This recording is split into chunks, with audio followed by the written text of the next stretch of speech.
Coba kirim screenshotnya ke saya ya, Haidar ya. Iya Bu, baik Bu, sebentar. Ya. Oke, lanjut Nashwa. Hadir, Bu. Oke.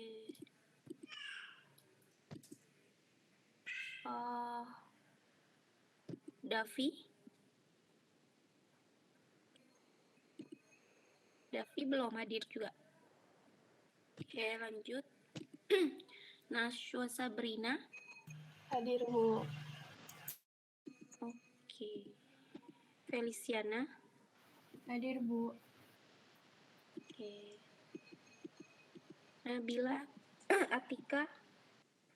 Hadir, Bu. Eva Faiza. Hadir, Bu. Gina.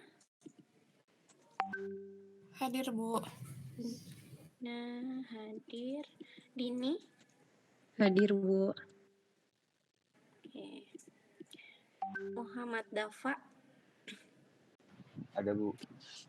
Ada pada Temawan hadir ya. Putri Farida. Hadir, Bu. Elsya. Hadir, Bu. Arik. Hadir Bu. Oke. Dava Aditya. Hadir Bu. Oke. Balik lagi ke atas yang tadi belum kepanggil. Anissa Fitri hadir. Hadir, Bu. Oke. Terus Clarissa. Hadir, Bu. Davi. Davi izin. Apa gimana? Ada kabar gak? Ada ya? Sudah, saya kosongin dulu ya. Oke, jadi untuk pertemuan hari ini, seperti yang udah saya infokan pekan lalu, akan membahas lebih dalam terkait biaya bahan baku. Ya, untuk materi kemarin-kemarin ada pertanyaan enggak? Enggak ada ya? Oke, kalau nggak ada, kita lanjut ya. Saya share screen.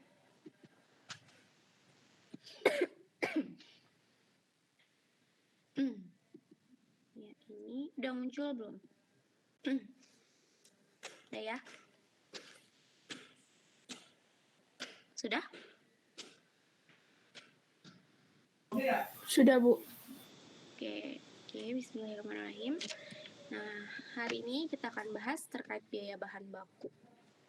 Nah, di learning objektif kali ini diharapkan teman-teman semua dapat mendeskripsikan sistem pembelian dan penggunaan bahan baku, mengidentifikasi komponen biaya perolehan bahan baku, mendefinisikan dan menghitung kembali jumlah pesanan ekonomis atau IOQ, dan menghitung titik pemesanan kembali. Kalau ini yang terkait IOQ ini saya akan bahas sekilas aja, karena katanya dapat di mata kuliah lain ya soal IOQ ini ya. Apa di akuntansi manajemen atau di mana ya yang soal IOQ? Kemarin soal financial info ke saya kalau IOQ ini dibahas di lebih dalam itu di mata kuliah lain. Udah dapat belum? Jreng, udah dapat belum? Saya nggak ngeliat tanya. Udah belum? Belum ya? Oke. Oke, kalau belum. Yang keempat, mendefinisikan dan menghitung safety stock. Yang kelima, metode perhitungan persediaan atau pembebanan bahan baku. Dan yang keenam, terkait akuntansi biaya bahan baku itu sendiri. Nah, jadi biaya bahan baku itu apa ya? Yang udah pernah kita singgung beberapa kali ya. Biaya bahan baku itu adalah biaya yang dikeluarkan untuk membeli bahan yang akhirnya nanti bahan itu akan dibuat untuk membuat produk jadi. Nah, kemudian di dalam memperoleh bahan baku itu perusahaan tidak hanya mengeluarkan biaya sejumlah harga beli bahan baku saja, tetapi di dalamnya juga ada mengeluarkan biaya-biaya pembelian lainnya seperti biaya gudang dan biaya-biaya perolehan lain. Kalau misalnya dia beli dikirim, itu kan pasti ada ongkos kirim. Nah, itu juga bisa masuk ke dalam biaya bahan baku. Nah, kemudian di sini ada sistem pembelian ya. dalam membeli bahan baku itu ada beberapa prosedur. Yang pertama itu terkait prosedur permintaan pembelian, yang kedua prosedur order pembelian, yang ketiga prosedur penerimaan barang, yang keempat prosedur penerimaan pencatatan barang di gudang, dan yang kelima prosedur pencatatan utang. Nah, ini akan kita bahas masing-masing. Yang pertama terkait prosedur permintaan pembelian bahan baku. Itu jadi kalau misalnya di suatu perusahaan manufaktur, kalau misalnya di gudang itu udah mencapai titik minimum untuk pemesanan kembali, atau misalnya stoknya itu tuh udah ada di batas minimum yang udah ditentukan manajemen, maka perusahaan itu akan beli lagi bahan bakunya gitu kan, karena udah tinggal sedikit nih stoknya gitu kan, maka mereka akan mengajukan pembelian gitu. Bagian gudang itu akan membuat surat permintaan pembelian. Nah, ini adalah contoh surat permintaan pembelian gitu ya. Jadi di sini nanti akan ada nama perusahaan, jalan nama perusahaan ya, karena ini untuk internal ya, pasti di sini kopnya udah ada. Kemudian tinggal ditulis aja nomornya berapa, tanggal berapa. Nah, ini formulir ini digunakan dari bagian biasanya dari bagian gudang, digunakan untuk pembelian bahan baku kayak gitu ya. Kemudian sifat permintaannya dia biasa, segera atau mendesak. Kalau misalnya dia udah tinggal minimum kan berarti kayak butuh segera, atau misalnya butuh mendesak kalau misalnya dia ada pesanan yang memang harus membuat produk tapi bahan bakunya kurang kayak gitu kan. Nah, di sini juga dicantumin kuantitas berapa, kemudian nama dan spesifikasi barang. Kan bahan baku di suatu perusahaan manufaktur itu kan beragam ya, nggak cuma satu jenis ya, ada macam-macam. Nah, di sini ditulis spesifikasinya, ukurannya, dan kemudian penjelasannya. Seperti itu. Nah, nanti biaya surat permintaan pembelian ini tuh diajukan ke bagian gudang untuk ke bagian pembeliannya nanti ya, ke bagian procurement, pengadaan barangnya. Tuh. Nah, kemudian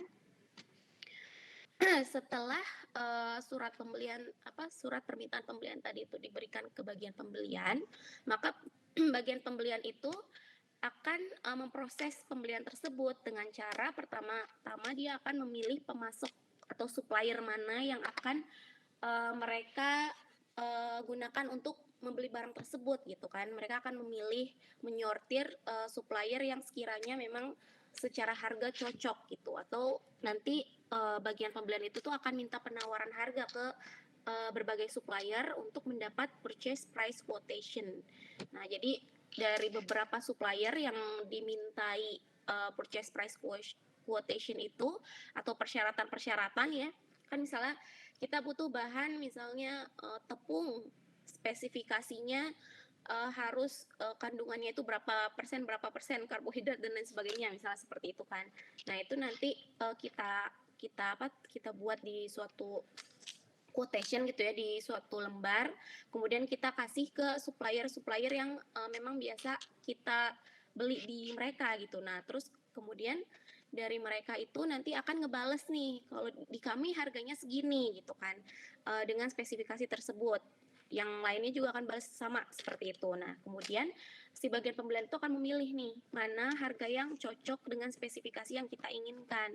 Nah, dari situ ketika bagian pembelian sudah menemukan atau misalnya sudah deal-dealan gitu ya sama salah satu supplier, maka si bagian pembelian ini akan membuat surat order pembelian ya.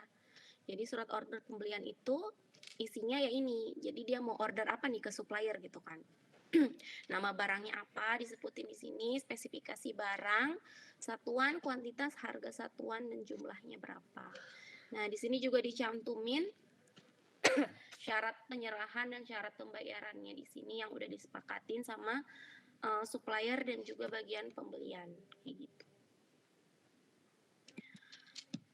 Nah, kemudian setelah kita order, tentunya kan mereka akan memproses order kita dan akhirnya mengirimkan bahan baku kepada perusahaan kita kan, perusahaan manufaktur. Nah, pada saat perusahaan supplier itu ngirim barang ke kita, kemudian kita terima, maka di perusahaan kita tuh harus mencatatnya dengan membuat bukti penerimaan barang gitu. Untuk sebagai internal kontrol dari perusahaan manufaktur gitu kan. Kalau misalnya menerima barang, maka ditulis bukti penerimaan barang. Bukti penerimaan barangnya itu ya berupa barangnya apa, ditulis lagi ya nama barangnya, satuannya, dan kemudian keterangannya. Kemudian ini dibuat oleh siapa, diterima oleh siapa, diketahui oleh gudang, bagian gudang gitu ya, dan pengirimnya siapa, ditulis di situ. Nah, kemudian setelah terima barang, bagian penerimaan barang itu membuat laporan penerimaan ke bagian akuntansi untuk direkap juga di pencatatannya bagian akuntansi. Nah, tapi biasanya pada saat kita terima barang kan kita buat bukti penerimaan barang. Selain itu, gudang juga biasanya buat tanda di apa namanya? Atau namanya apa ya? Kartu barang ya. Kartu stok sama kartu barang beda. Jadi kalau misalnya barang itu dia apa namanya, kayak bikin label gitu kan, ketika barang masuk nih ada beberapa kardus misalnya ya. Nah, kardusnya itu dilabelin sama si bagian gudang. Jadi ini tuh untuk penerimaan yang tanggal segini gitu. Jadi dilabelin pakai kertas kecil di masing-masing produk yang datang gudang gitu kan. Nah, ini ya. Nah, ini kurang lebih bentuknya seperti ini. Ya, bentuk dari tag dari yang dibuat oleh si bagian gudang gitu ya. Nah, kemudian setelah bagian penerimaan itu kan apa namanya, menyimpan barang tersebut, kemudian melaporkannya kepada kepada si bagian keuangan atau bagian akuntansi. Bagian gudang juga punya yang namanya stock card. Stock card ini adalah tadi ya, jadi dia bikin 3 ya. Yang pertama itu ini bukti penerimaan barang ketika barang sampai gitu ya. Kemudian pada saat barang mau disimpan, dia juga bikin tag gitu kan, bikin tag dan juga bikin stock card. Nah, stock card yang dimiliki oleh bagian gudang biasanya itu isinya cuma ada tanggal penerimaannya kapan, kemudian dikeluarkan kapan, dan sisa saldonya berapa, tapi hanya dalam unitnya aja, nggak dengan harga. Jadi kalau yang tahu harga itu ada di bagian akuntansi nanti, kartu stok yang ada di bagian akuntansi itu menyertakan harganya di sana gitu. Jadi kalau bagian gudang cuma tahu kuantitasnya berapa dari tanggal berapa, kemudian diterima tanggal berapa gitu kan. Kalau misalnya suatu saat nanti digunakan, keluarnya berapa, tanggal berapa, kuantitinya berapa gitu kan. Jadi cuma berdasarkan kuantiti aja kalau yang kartu stok yang dimiliki oleh bagian gudang. Tapi kalau kartu stok yang dimiliki oleh bagian akuntansi, dia disertakan harganya di dalamnya. Gitu. Nah, ini maksud saya nih, kartu barang ini ya. Kartu barang yang dimaksud itu adalah bentuknya seperti ini. Nanti ini akan ditempel gitu ya, atau dicantelin di si barang yang datang itu. Dikasih tag lah. Nah, kalau ini kartu persediaan barang yang dimiliki oleh bagian akuntansi. Ya, di sini disertai harga di dalamnya ya. Karena nanti pada akhirnya kan bagian akuntansi akan menghitung ya berapa harga pokok penjualan, harga pokok produk gitu ya. Itu ada di bagian akuntansi. Jadi dia butuh yang namanya harga di situ. Kalau bagian gudang cukup dari unitnya aja tuh, satuan kuantitinya saja. Nah, kemudian di sini saya mau kasih terkait additional information gitu ya, terkait IOQ. Jadi biasanya di suatu perusahaan itu kan dalam merencanakan kebutuhan bahan baku itu biasanya melibatkan yang namanya penyimpanan gudang. Terkadang kan penyimpanan gudang itu memang membutuhkan biaya ya. Kalau misalnya dia nggak punya gudang sendiri kan dia harus sewa gudang berarti kan. Nah, berarti untuk meminimalisir atau misalnya untuk mengoptimalkan biaya gudang dan juga pembelian, jadi mereka tuh harus ngatur gitu. Di titik berapa dia harus beli gitu ya, biar dia tuh nggak, misalnya gudang nih ada gudang gitu kan, tapi isinya lama kosong gitu kan. Atau misalnya nggak terisi penuh. Jadi kan sayang gitu kan. Nah, makanya si perusahaan itu mengatur gimana caranya si gudang ini tuh berfungsi semaksimal mungkin gitu ya. Jangan sampai ada si gudang itu terpakai sia-sia gitu. Nah, makanya di bagian di perusahaan manufaktur itu biasanya juga menghitung yang namanya economic order quantity. Jadi jumlah persediaan yang dipesan pada suatu waktu yang meminimalkan biaya persediaan tahunan gitu kan. Jadi jangan sampai si gudang itu overload atau dia mungkin under stock juga, nggak boleh gitu kan. Makanya mereka bisa menghitung economic order quantity. Nah, ini adalah rumus untuk menghitung economic order quantity. Ya, rumusnya bisa dilihat sini ya. EOQ sama dengan akar dari 2 kali RU kali CO per CU kali CC gitu kan. Nah, ini apa gitu ya keterangannya. EOQ itu kan economic order quantity, RU itu adalah jumlah kebutuhan per tahun gitu ya. Jadi mereka udah menghitung ya kira-kira jumlah kebutuhan per tahun itu asumsinya berapa. Kemudian terkait CO itu biaya pesanannya berapa gitu kan. Kemudian CO itu biaya per unit dan CC adalah persentase biaya penyimpanan ya. Tadi kalau misalnya dia harus nyimpan di suatu gudang yang disewa gitu ya, harus bayar, maka dia harus memperhitungkan terkait presentasi biaya penyimpanannya. Itu. Nah, ini rumusnya bisa dilihat ya di sini. Cara mencarinya seperti apa. Nah, kalau ini nanti akan dipelajari lebih dalam lagi di mata kuliah lain. Mungkin di akuntansi manajemen ya. Atau manajemen. Kurang tahu saya juga di sebelah mana nanti. Karena di akuntansi biaya ini cukup diketahui bahwa memang biaya manufaktur atau perusahaan manufaktur itu terkadang menghitung juga yang namanya IOQ itu ya. Untuk mengoptimalkan biaya bahan baku dan juga terkait persentase biaya penyimpanan juga. Tuh.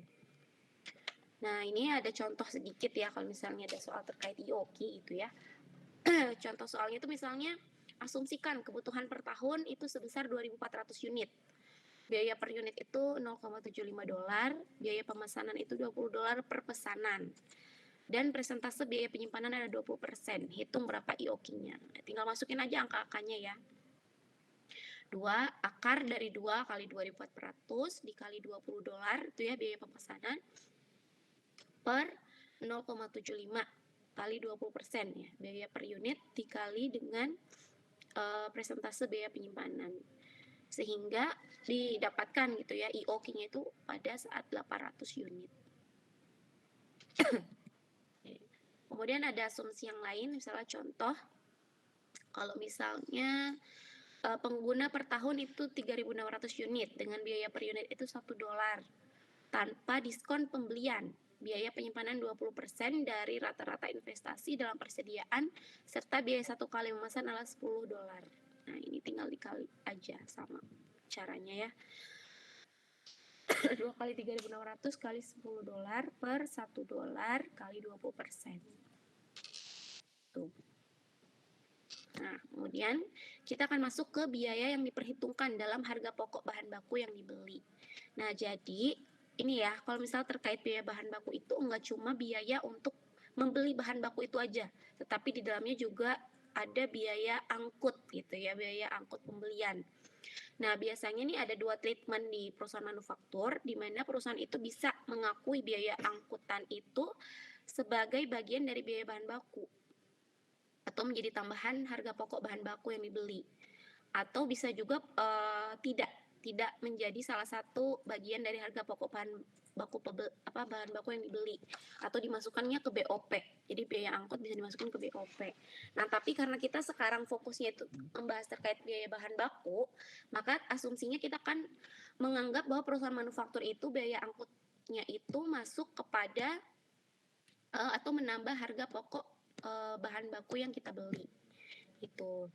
Nah, kemudian alokasi biaya angkutan kepada masing-masing jenis bahan baku yang dibeli itu dapat didasarkan pada 3 hal. Yang pertama, perbandingan kuantitas tiap jenis bahan baku yang dibeli. Kemudian yang kedua, perbandingan harga faktur tiap jenis bahan baku yang dibeli. Dan yang ketiga, tarif yang ditentukan di muka. Nah, itu akan kita bahas masing-masing gitu ya. Tapi kalau misalnya perusahaan manufaktur tadi ya, tidak menjadikan biaya angkutan itu sebagai tambahan harga pokok bahan baku, ya berarti masuk langsung ke BOP. Ya, BOP yang udah kita bahas pekan lalu. Nah, kemudian ini biaya yang diperhitungkan dalam harga pokok bahan baku. Contoh yang pertama, ya, yang pertama itu contohnya itu perbandingan kuantitas tiap jenis bahan baku ya. Nah, ini contoh perusahaan membeli 3 macam bahan baku dengan jumlah harga dalam faktur sebesar Rp500.000.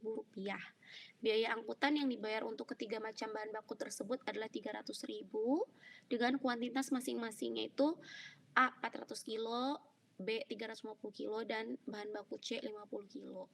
Nah, pembagiannya seperti apa ya? Pembagiannya sama seperti ini ya. Presentase dari masing-masing berat biaya bahan baku tersebut gitu ya. Ini presentasenya ya. Nah, akhirnya kita dapat nih alokasi biaya angkutan untuk masing-masing kuantiti ya, masing-masing dari kuantitas bahan baku yang kita pesan. Jadi kalau misalnya alokasi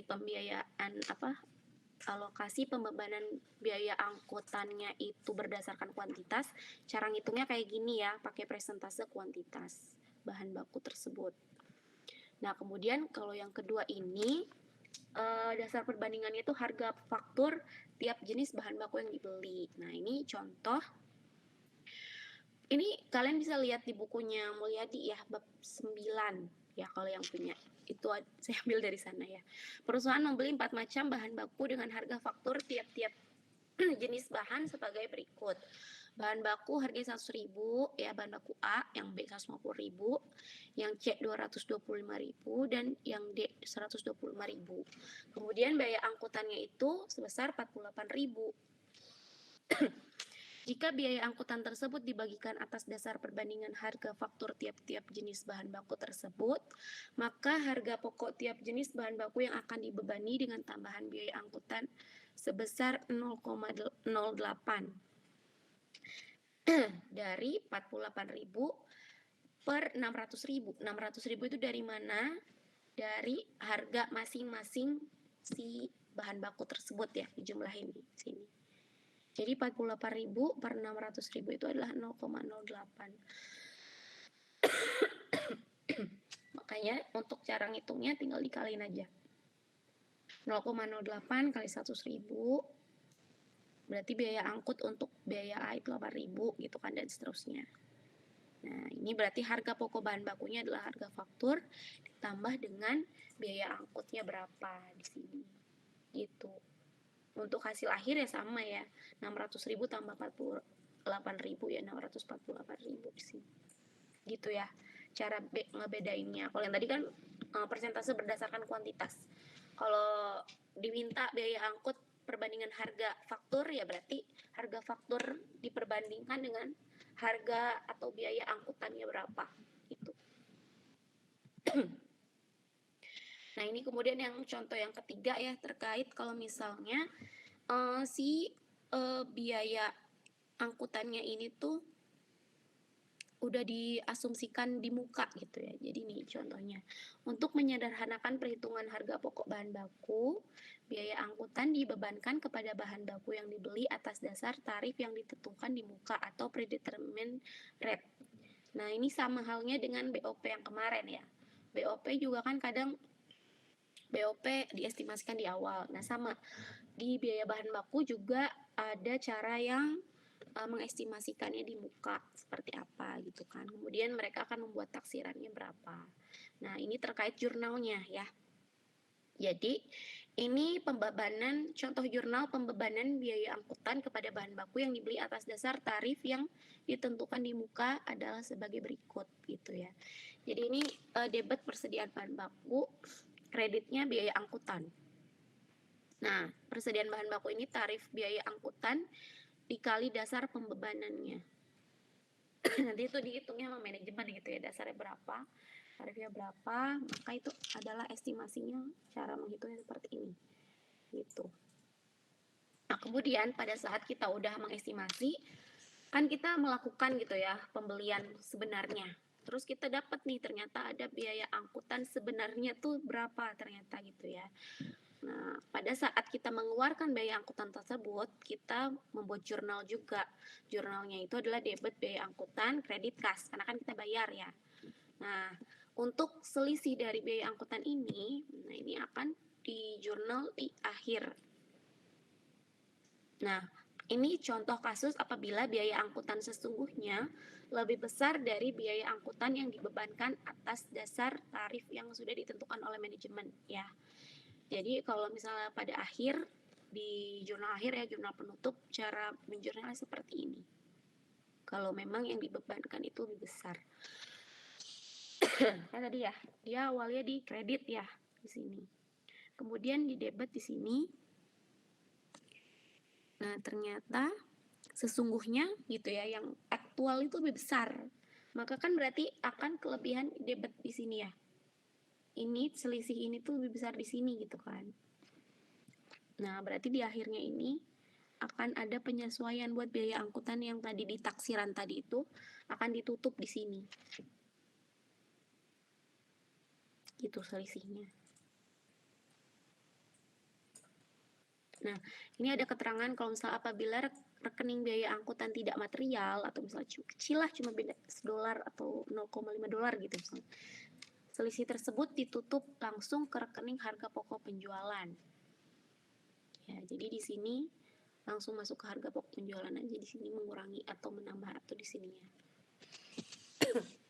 Gitu. Nah, ini ada contoh keempat ya terkait yang tadi biaya yang tarif apa namanya, biaya yang ditentukan di muka ya. Nah, ini biaya angkutan yang diperkirakan dikeluarkan dalam tahun 20X1 adalah sebesar Rp2.500.000 dan jumlah bahan baku yang diangkut diperkirakan sebanyak 50.000 kg. Jadi tarif biaya angkutan untuk tahun 20X1 adalah sebesar Rp50 per kilogram. Ya, dalam tahun 20X1 jumlah bahan baku yang dibeli dan alokasi biaya angkutan atas dasar tarif disajikan dalam gambar berikut. Ini ya tadi ya. Dia ada membeli memperkirakan ya. Biayanya itu 2.500.000 dan jumlah bahan baku yang diangkut itu 50.000 kg. Dengan tarif Rp50 per kilogram. Nah, ini bentuknya seperti ini. Ini pembagiannya ini misalnya given ya, 25 untuk bahan baku A 25.000, bahan baku B misalnya 15.000, bahan baku C 10.000 gitu kan, totalnya kan 50.000 ya. Maka harganya, misalnya harga fakturnya 5 juta, 4,5 dan 4 juta, total 13,5 juta. Nah, di sini biaya angkutan yang dibebankan atas dasar tarif. Nah, tarif yang tadi kita tentuin itu kan Rp50 per kilogram. Ya kan? Berarti 50 dikali beratnya berapa ya. Kemudian kita dapat nih estimasi, nih masih tarif yang kita estimasikan. Nah, terakhir maka harga pokok bahan baku yang kita estimasikan itu adalah sebesar ini, di mana harga faktur ditambah dengan biaya angkutan yang dibebankan atas dasar tarif yang udah ditentukan. Ini, jadi harga pokok bahan bakunya seperti ini. Nah, jika misalnya biaya angkutan yang sesungguhnya dibayar dalam tahun 20X1 adalah sebesar 2.400.000 ya. Tadi kita estimasi 2.500.000 ya. Ternyata aktualnya 2.400.000. Berarti pembebanan kita kebanyakan ya. Nah, ini jurnal pembelian bahan baku ini ya. Kalau jurnal pembelian bahan baku ya debit persediaan bahan baku, kredit utang dagang ya. Biasanya kan belinya pakai utang. Kalau misalnya pakai tunai ya berarti ini cash. Jurnal pembebanan biaya angkutan atas dasar tarif, ini ya, pada saat kita udah menentukan tarif biaya angkutan, maka kita langsung jurnal juga gitu kan. Debit persediaan bahan baku ya, karena dia menambah bahan baku ya. Kredit ya biaya angkutan di sini. Nah, kemudian jurnal pencatatan biaya angkutan yang sesungguhnya terjadi. Ya, sesungguhnya terjadi ternyata 2.400.000 kan. Debit biaya angkutan kredit kas. Ini ada selisih 100.000. Maka di akhir karena dia nggak material ya, maka langsung aja tutup ke harga pokok penjualan gitu kan. Jadi debit biaya angkutan, kredit harga pokok penjualan. Ini contohnya misal kalau yang nggak material tadi ya. Langsung masuk ke harga pokok penjualan. Gitu, selisih dari pembebanan ini. Jadi dia mengurangi harga pokok ya. Which is ini berarti kayak kita kelebihan pembebanan berarti kan mengurangi biaya sebenarnya dan itu akan menambah laba kita gitu kan, sama perlakuannya kayak BOP, pembebanan BOP yang kemarin. Nah, sampai di sini ada pertanyaan dulu gak?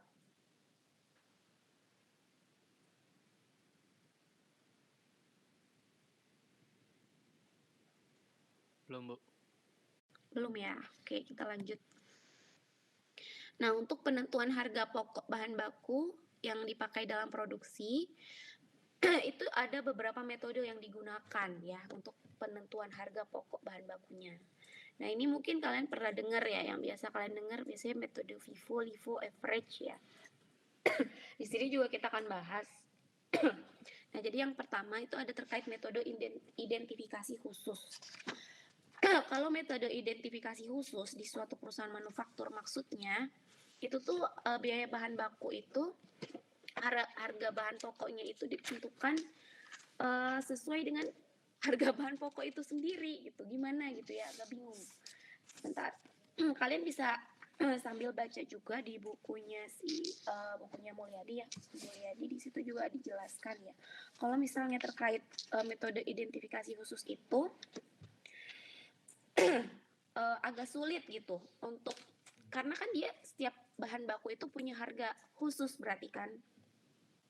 Jadi setiap pembelian bahan baku harga persatuannya itu berbeda dengan harga persatuan bahan baku yang udah ada di gudang gitu kan. Jadi harga yang awal misalnya 2.000, kemudian beli lagi harga 2.500, kemudian beli lagi harga 2.300 dan segitu terus gitu. Nah, kemudian kalau misalnya di metode identifikasi khusus ini dirasa kurang praktis. Kenapa? Karena memang mereka itu nggak bisa jadiin satu gitu. Mau dijadiin satu kartu stok pun mereka nggak bisa kayak metode FIFO LIFO gitu, nggak bisa, maksudnya kayak tergabung jadi satu kesatuan karena memang masing-masing dari bahan baku itu tuh harganya itu apa namanya ya khusus gitu kan. Jadi kalau misal pas keluar ya pakai harga khusus yang udah ada gitu kan.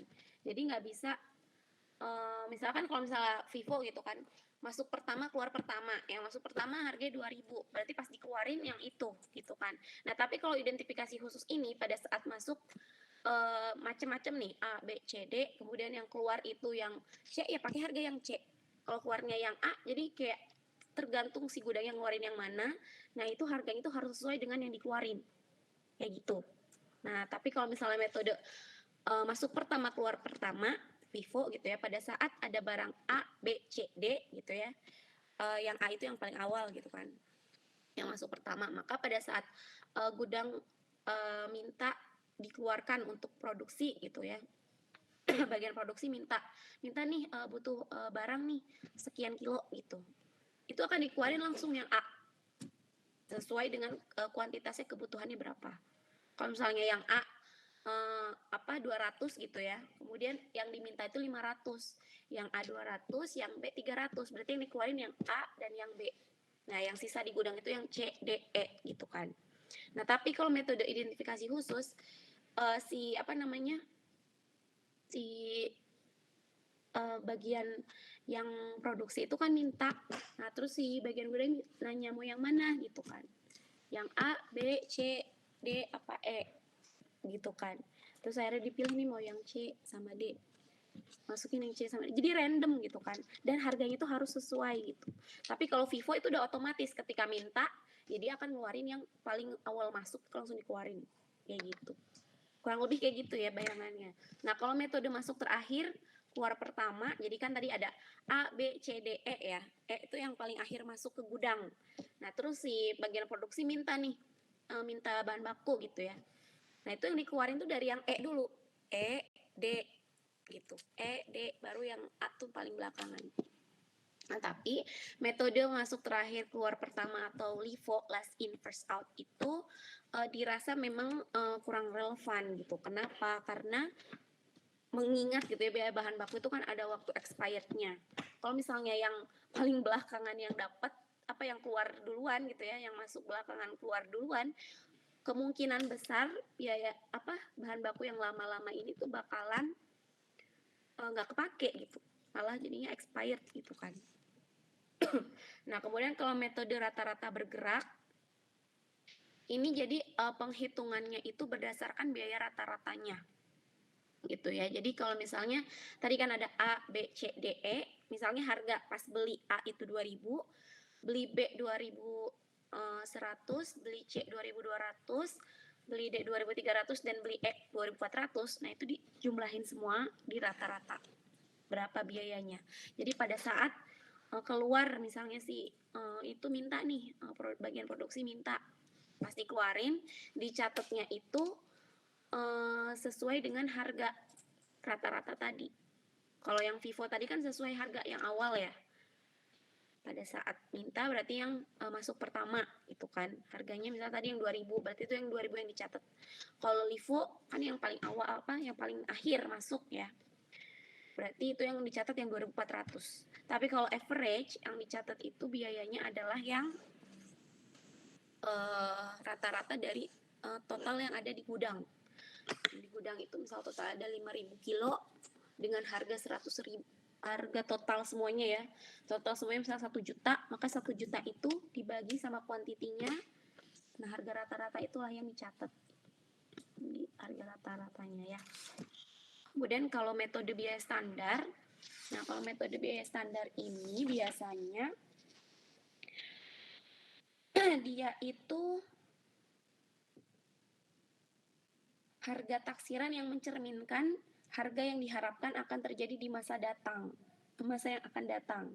Harga standar merupakan harga yang diperkirakan untuk tahun anggaran tertentu. Jadi kalau harga standar itu biasanya si perusahaan manufaktur itu udah menentukan standar dari harga biaya bahan baku dia itu berapa, kayak gitu ya, estimasi itu kan, mengestimasikan.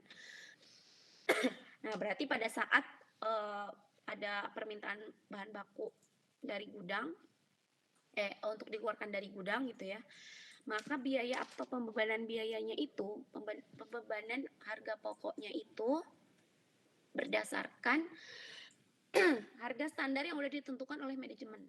Tuh. Kurang lebih seperti itu kalau metode biaya standar. Nah, kalau metode rata-rata harga pokok bahan baku pada akhir bulan, nah kalau ini dia itu akan pada akhirnya gitu ya, dia itu mencatat harga pokoknya itu dengan dirata-ratain, tapi di akhir. Kalau pas average ini dirata-ratainnya itu kan setiap ada barang masuk, barang keluar itu langsung dirata-ratain gitu kan. Tapi kalau ini dirata-ratain pas terakhir gitu, pas di akhir bulan kayak gitu.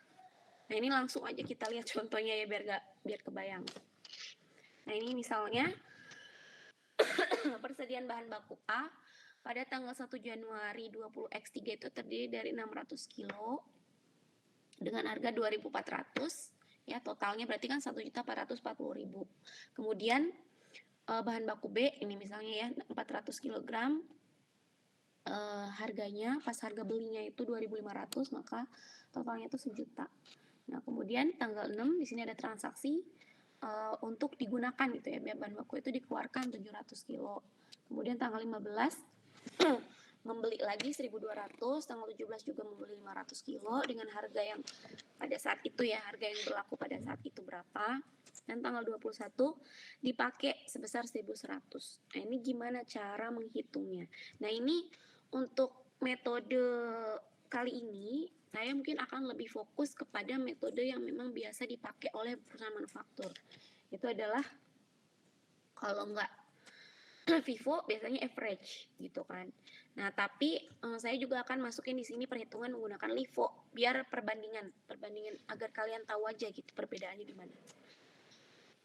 Gitu. Nah, ini pertama kalau misalnya pakai Vivo. Ya. Tadi saldo awal itu kan tadi kita punya 600 kilo sama 400 kilo. Harganya masing-masingnya segini dan 2.400 dan 2.500. Nah, kita punya nih total stok kita adalah 2.440.000 ya sini. Nah, kemudian tanggal 6 Januari dipakai tadi 700 kilo kan. Ya. Kalau misalnya ini pakai Vivo first in first out yang tadi, berarti dia ngambil persediaan itu dari yang paling awal kayak gini. Ya, ambil semua 600. Tapi kan yang dibutuhin 700 tuh, berarti kurang 100. Nah, baru yang 100 ini kita ambil dari persediaan yang setelahnya. Gitu. Nah, kemudian kita dapat nih sisa saldonya, berarti kan 400 ini keambil 100, sisa 300 di sini. Dengan harganya 2.500, dan di sini adalah sisa dari saldo persediaan kita pada tanggal 6 Januari. Nah, kemudian tanggal 15 Januari, kita ada beli lagi nih 1.200 kilo dengan harga 2.750. Nah, berarti ketika ada pembelian kan masuk nih di kolom pembelian, ya. Nah, di sisa saldo ini itu akan menambah, tapi kita tetap nulisnya itu terpisah. Gitu ya.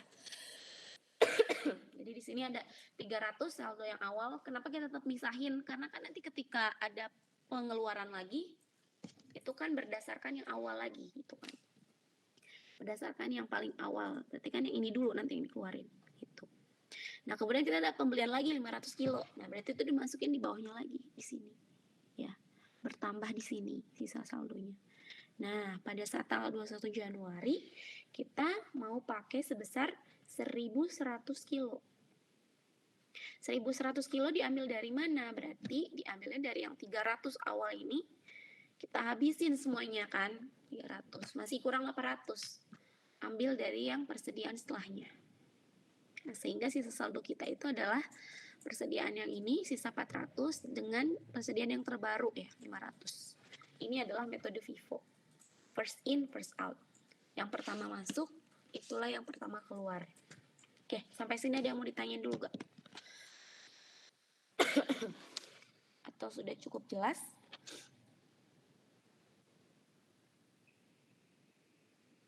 Jelas, Bu. Jelas ya. Ini udah pernah dapat gak di akuntansi keuangan? Soalnya ke akuntansi keuangan juga ada.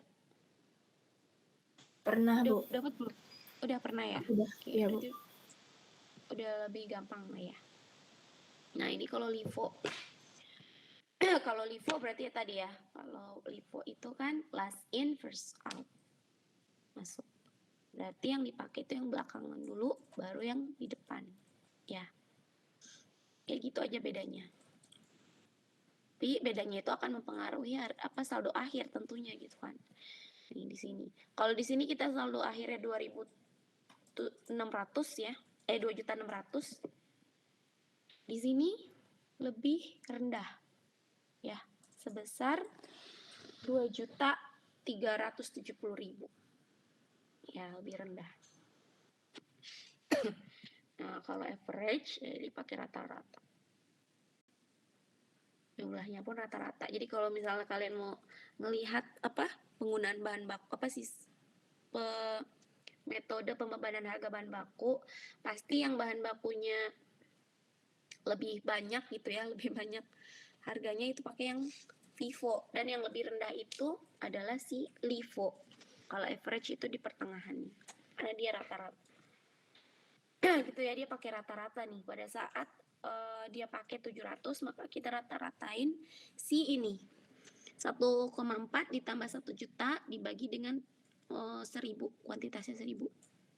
Nah, kita dapat harganya itu adalah 2.400. Maka yang jadi dasar harga pada saat keluar tuh yang ini ya. Ini sisa saldonya pun jadinya rata-rata di sini ya. Oke, berarti dapat dipahami ya yang rata-rata juga ya. Gak ada pertanyaan nggak?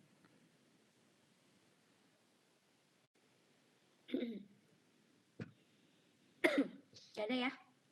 Sudah cukup jelas?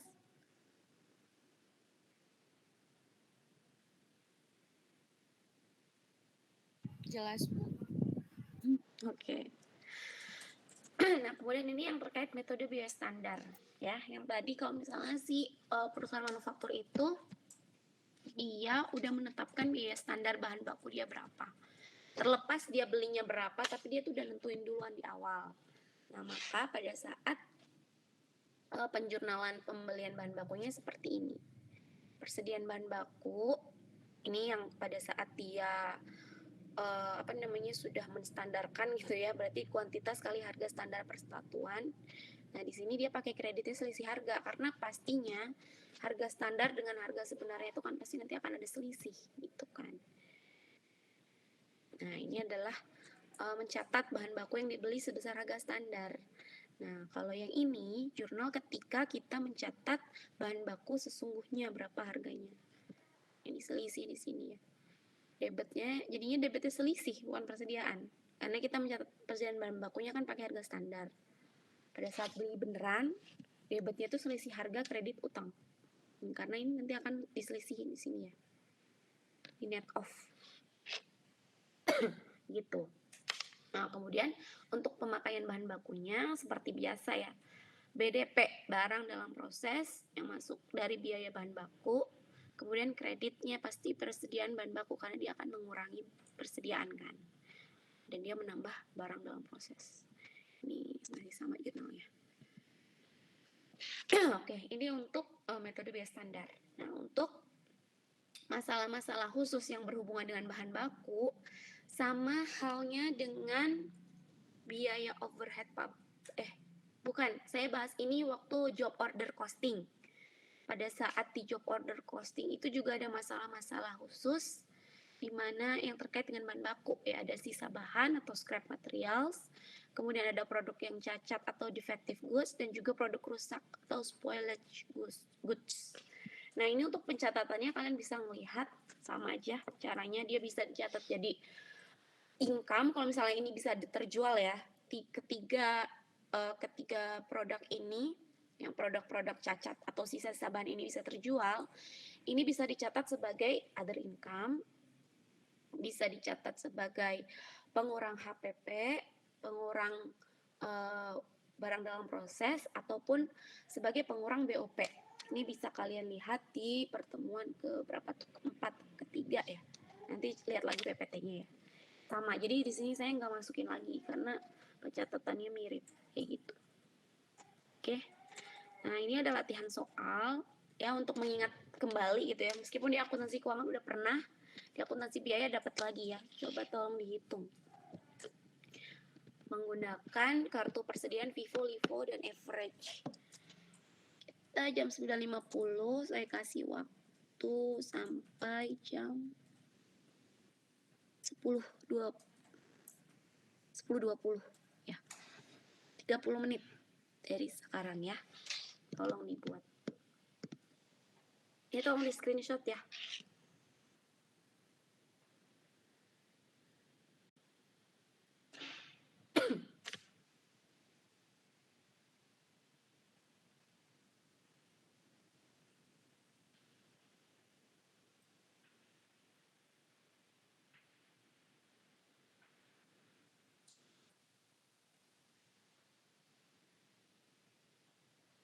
Oke. Kalau dari screenshot udah ya, udah di screenshot ya. Oke. Silakan dikerjakan, waktunya 30 menit dari sekarang. Udah. Oh, Davi udah masuk ya? Saya absen ya.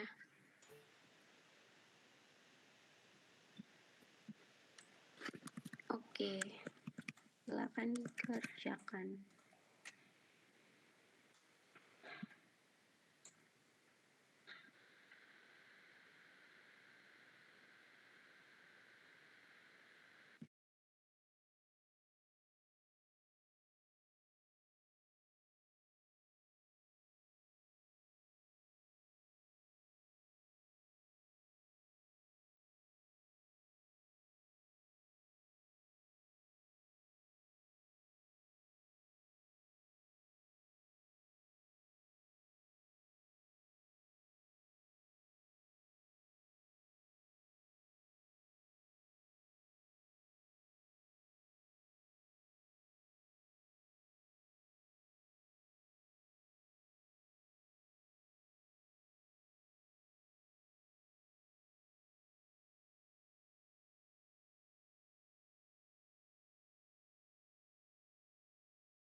Ada yang udah selesai belum?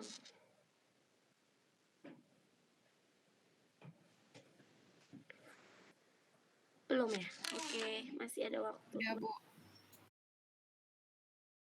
Julia udah? Udah, Bu. Oh iya, boleh share Julia jawabannya. Share screen atau gimana ya, Bu? Boleh share screen kalau di Excel.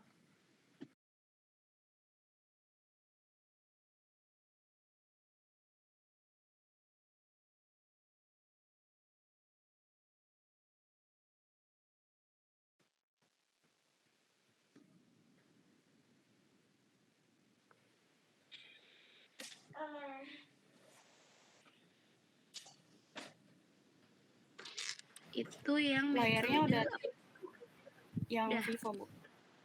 Oke.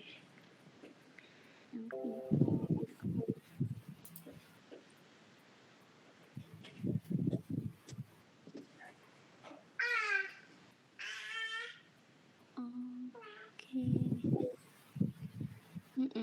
Oke. Yang lain ada sama seperti ini? Sama, Bu. Oke, sip. Next yang LIFO ya. Oke, yang LIFO ya. Ini ya kuantitasnya diambil dari yang paling persediaan yang paling akhir. Oke. Iya, 300, kalau 400, 500, 1000, ambil langsung yang dari akhir. Ini yang LIFO kok yang ini Ada yang salah ya, Bu? bentar. Oh, kayak gini, bentar ya. Ini kan yang ini nih, yang pemakaian yang tanggal 20. Ini kenapa harga saldonya 2000? Kan LIFO itu kan last in first out. 1000. Oh iya. Ya, itu ya dibetulin ya. Nah, kemudian 200-nya ambil yang last.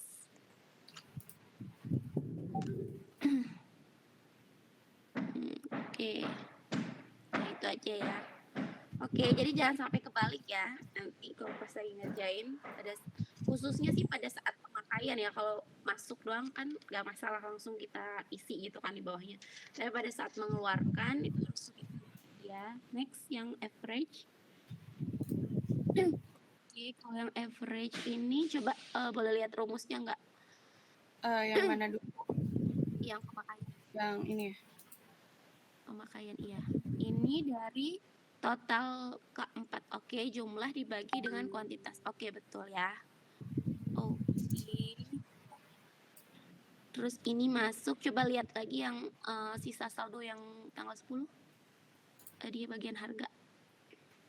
Itu coba lihat rumusnya dari ini ditambah ini bagi quantity. Oke. Yang tanggal 15-nya lihat lagi bagian harga itu tambah itu bagi itu ya bisa. Oke. Terakhir pemakaian lihat bagian harganya langsung aja ya 1200. Oke. Gitu ya teman-teman. Oke Julia, makasih ya udah share screen. Teman-teman yang lain kalau ada yang salah betulin ya. Kalau misalnya udah betul nanti dipelajarin lagi. Oke, nah untuk terakhir saya mungkin ngasih PR aja, nggak banyak, cuma satu soal.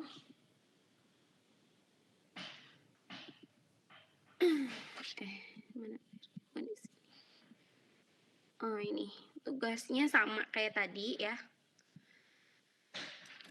Ini ya, cuma ada tambahan minta jurnal pada saat pemakaian bahan baku tanggal 5 Oktober untuk pakai 3 metode itu ya. Kemudian hitung harga pokok persediaan pada akhir bulan, yaitu kalau misalnya kalian udah pakai kartu stok, kalian pasti udah tahu harga akhirnya berapa per masing-masing pakai metode Vivo, LIFO, dan average. Ini minta tolong di screenshot.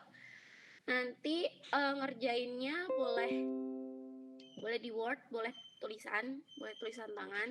Nanti kirim ke email saya seperti biasa ya. Subjeknya adalah Kalau kemarin part 2, ini tinggal ganti jadi part 3 ya. Untuk format yang lainnya masih sama kayak gitu. Oke. Nah, terus kan hari ini ada yang nggak masuk ya tadi. Vito izin kasih tahu juga ya soal tugas ini ya. Untuk deadline-nya masih sama hari Rabu malam. Oke. Haidar jangan lupa ya, jangan telat lagi. Sayang nanti kalau misalnya nilai tugasnya 10, karena telat nanti jadi berkurang ya. Meskipun jawabannya betul. Oke, ini udah di screenshot ya. Ini nanti saya share juga. Oke, mungkin segitu aja untuk pertemuan hari ini. Ada yang mau ditanyain dulu sebelum saya tutup? Ibu, saya mau nanya, Bu. Silakan. Kalau ngerjainnya di Excel itu boleh, Bu? Boleh. Mau di Excel atau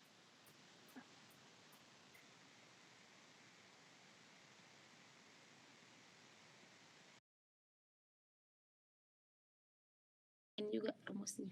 Ya. Terima kasih, Bu. Oke, ada lagi yang kenapa? Enggak, Bu, makasih, Bu. Oh ya, sama-sama. Oke, ada lagi yang mau ditanyain? Nanti untuk teori-teori kan sebenarnya banyak ya teorinya. Takutnya nanti soal UTS itu ada PG ya. Kalian juga pelajarin teorinya di buku textbooknya, entah itu di Carter atau Mulyadi, sama aja isinya. Detail-detailnya gitu kan, dibaca lagi untuk lebih memahami materi yang kita pelajarin. Nah, kalau di PPT aja kan saya cuma masukin poin-poinnya aja gitu. Takutnya nanti teorinya ada yang kalian belum paham, kalian bisa cek di bukunya. Di sini ada yang udah punya bukunya? Ada yang udah punya belum? Biasanya generasi online suka males beli buku. Yang Carter, Bu. Ya, Udah, Bu. Saya Carter, Bu. Punya Carter. Ya, oke, bagus. Ya, boleh. Pelajarin lagi di dalamnya. Nanti kalau misalnya ada perbedaan Bu di Carter sama Mulyadi, bisa kita bahas juga gitu kan. Oke. Kalau gitu, makasih ya teman-teman atas waktunya. Saya suaranya agak serak jadi gak bisa ngobrol lama-lama ya. Terima kasih atas waktunya. Silakan dikerjain ya tugasnya tadi. Nanti PPT-nya saya share juga. Kurang lebihnya mohon maaf ya. Kita ketemu lagi di pekan depan ya. Wassalamualaikum warahmatullahi wabarakatuh. Waalaikumsalam warahmatullahi wabarakatuh. Bu. Waduh.